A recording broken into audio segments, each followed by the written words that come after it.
So, different location, changing it up, doing it wearing a whole lot of blue. And we're wrapping up Genesis 1, so exciting stuff is happening. I'd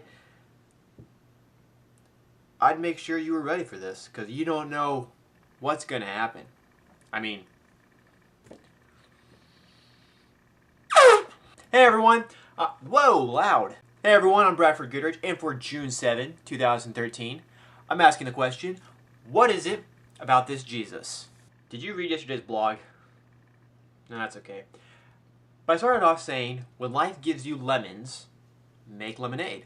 Now, we know that phrase, it's well known. But what do we hope to do with our life? People want to meet someone special. They want to marry the right person. They want the right job. They want to have a good house. They want everything to go well. And why wouldn't we? No one goes out and goes, I really want my life to be something depressing. I hope that bad things just make up all my days. No one thinks that way. And if they do, they need a hug. What we're trying to get at is talking about happiness or satisfaction and understanding what life is supposed to be like if we follow God.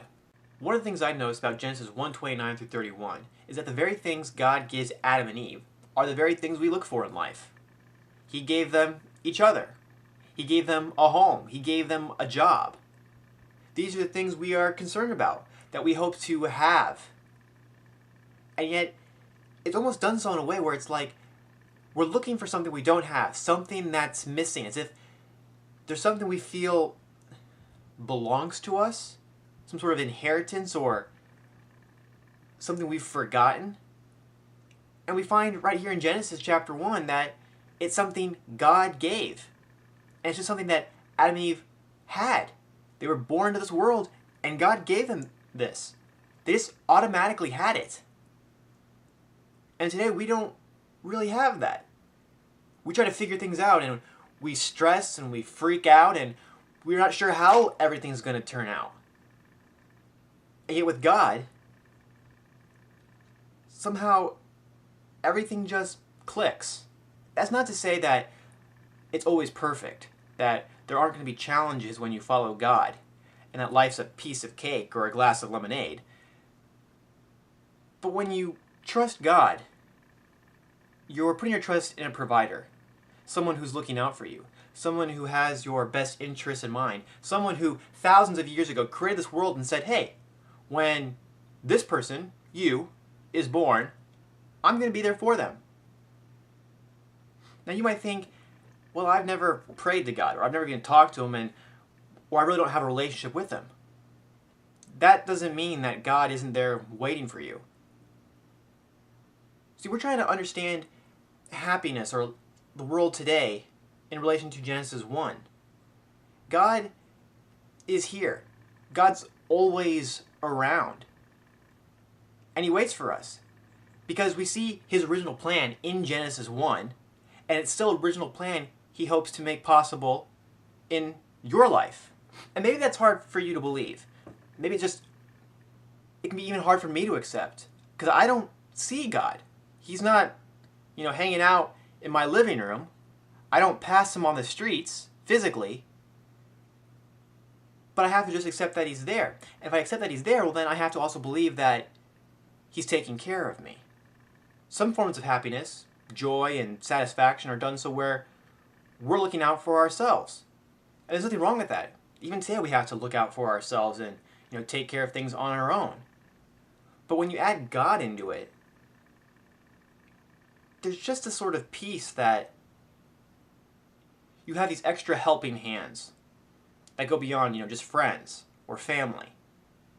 But that the very person who is responsible for your existence is looking out for you. I mean, God's a friend, as we see in Genesis 1.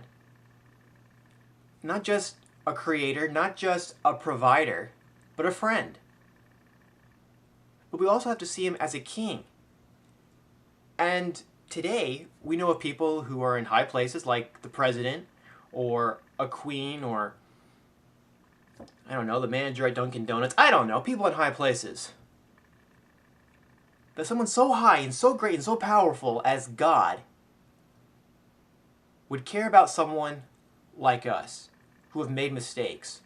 Before we physically existed, God knew who we were, and He was going to be here for us. He saw the mistakes we were going to make, the bad choices and even the good ones. And even if we didn't make that choice, or even if you haven't made that choice yet to get to know Him, He's been waiting thousands of years just to get to know you. And don't ever think for a moment that God, just doesn't care. Because if anything we've seen in Genesis 1 is how much God cares. Alright, well, that's going to do it for this week. You can watch the other videos. You can subscribe. You can share with your friends. You can comment down below. You can tweet me at BFGoodridge. And let me know what you thought and have any suggestions or questions. Or just say how awesome this was. Yeah. And you can also read this week's post at findingsuda.tumblr.com. And I'll see you on Monday when we start Genesis 2 and in a brand new video. Stay strong. Stay frosty.